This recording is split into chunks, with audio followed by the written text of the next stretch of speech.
আসসালামু আলাইকুম, কেমন আছেন আপনারা সবাই? বরাবরের মতো আবারও আপনাদের সামনে একটি নতুন রেসিপি নিয়ে হাজির হলাম। এখানে আমি ব্রয়লার মুরগির রোস্ট তৈরি করব, সেটাই আপনাদের সঙ্গে শেয়ার করতে যাচ্ছি। আশা করি আপনাদের ভালো লাগবে। তো এখানে আমি ৬ টুকরো মিডিয়াম সাইজ করে কেটে নিয়েছি।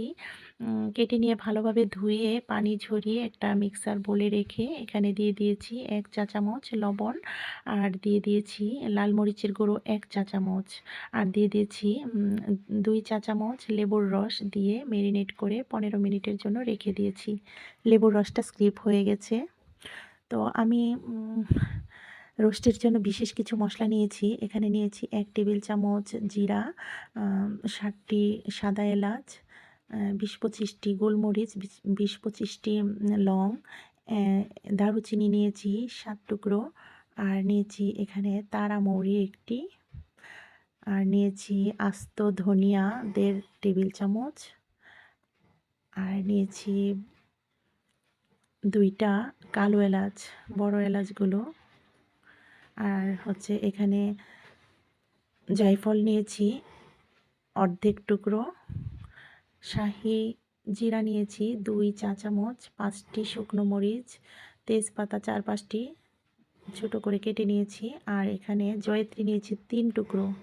এই সমস্ত সুগন্ধি মশলাগুলো চুলায় একটি প্যান বসিয়ে দিয়ে মোটা মশলাগুলো, একটু ভারী মশলাগুলো আগে দিয়ে একটু টেলে নেব।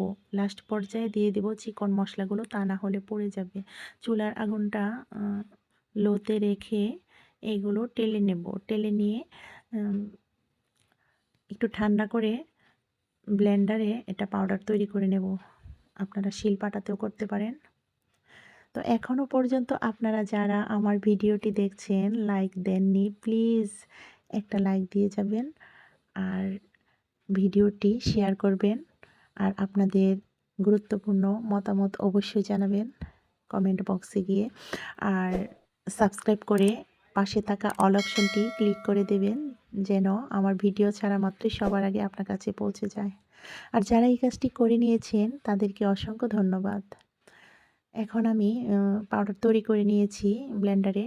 এই পর্যায়ে আমি বাদাম বাটা দিয়ে দিয়েছি ১ কাপ পরিমাণ, ১ টেবিল চামচ আদা বাটা, ১ টেবিল চামচ রসুন বাটা, আর হাফ কাপ পরিমাণ দিয়েছি পেঁয়াজ বাটা, আর এখানে শুকনো মরিচের গুঁড়ো হচ্ছে ১ টেবিল চামচ, জিরা গুঁড়ো ১ টেবিল চামচ, ধনে গুঁড়ো ১ টেবিল চামচ, আর ওই রোস্টের মশলা ১ টেবিল চামচ দিয়ে পরিমাণ মতো লবণ দিয়ে আমি সমস্ত মশলাগুলো একটা বাটিতে নিয়ে এখানে কিছুটা পরিমাণ দুধ দিয়ে দিয়েছি। এটা পেস্ট তৈরি করে নিচ্ছি।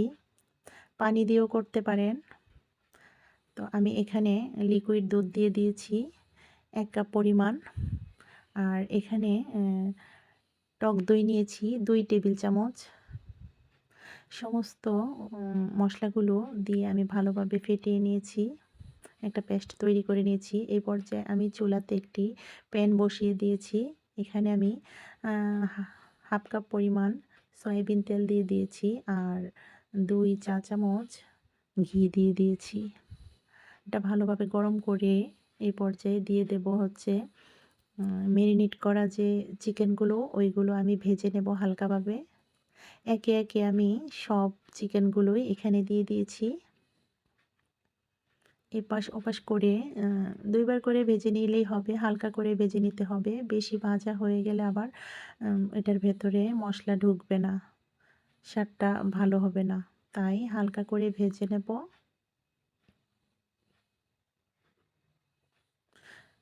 এপাশ ওপাশ করে আমি উল্টিয়ে দিচ্ছি।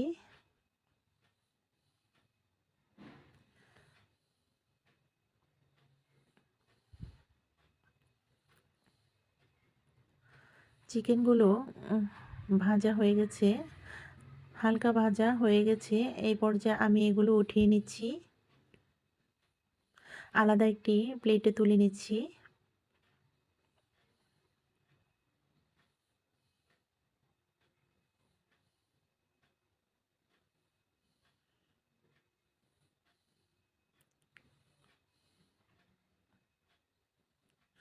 চিকেনগুলো সবগুলো উঠিয়ে নেওয়া হয়ে গেছে।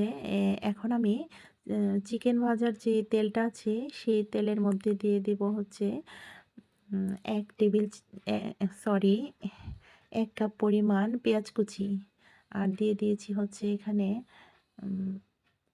তেজপাতা, গরম মশলা দিয়ে দিয়েছি।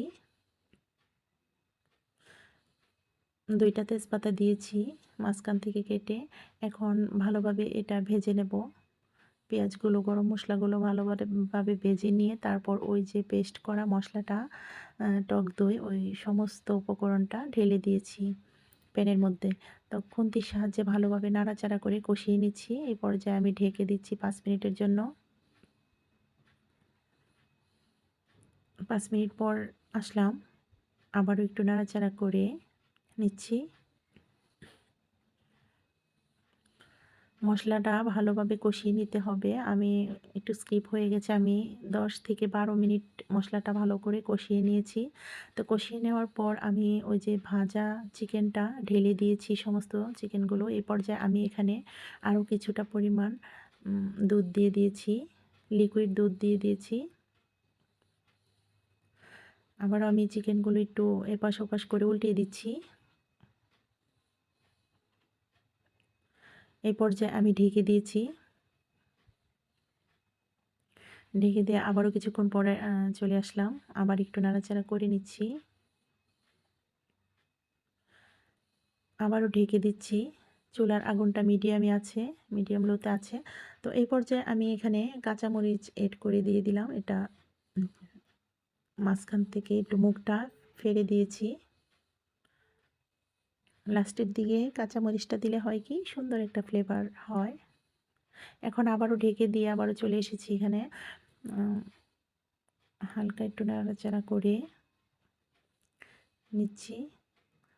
এ পর্যায়ে আমি পেঁয়াজ বেরেস্তা দিয়ে দিয়েছি কিছুটা। পেঁয়াজ বেরেস্তাটা দিয়ে এখানে আবারও ঢেকে দিয়েছি।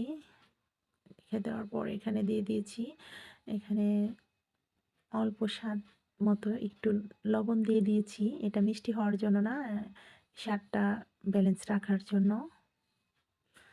কিছুটা পরিমাণ চিনি দিয়ে দিয়েছি। তারপর এই পর্যায়ে আমি লাস্ট পর্যায়ে আমি দিয়ে দিয়েছি ২ চা চামচের মতো ঘি। ঘিটা দিয়ে আমি কিছুক্ষণ ঢেকে রেখেছিলাম। এখন আমার আলহামদুলিল্লাহ রান্নাটা হয়ে গেছে, রোস্ট রান্না কমপ্লিট। ১০ মিনিটের মতো দমে রেখে দিয়েছিলাম। এখন আমি সার্ভিং ডিশে সার্ভ করে দেখিয়ে দিচ্ছি আপনাদেরকে। সত্যি এতটা মজা হয়েছিল এটা। দেখতেও খুব চমৎকার ছিল, কিন্তু আমার ক্যামেরাতে ভিডিওতে তেমন কালারটা আসেনি, ন্যাচারাল কালারটা আসেনি। খুব চমৎকার একটা কালার এসেছিল আর খুবই সুস্বাদু হয়েছিল। ঘরের পরিবারের সবাই খেয়ে বলছিল বিয়েবাড়ির চাইতেও নাকি ভালো লেগেছিল। মাশাআল্লাহ। তো আপনারাও ট্রাই করবেন।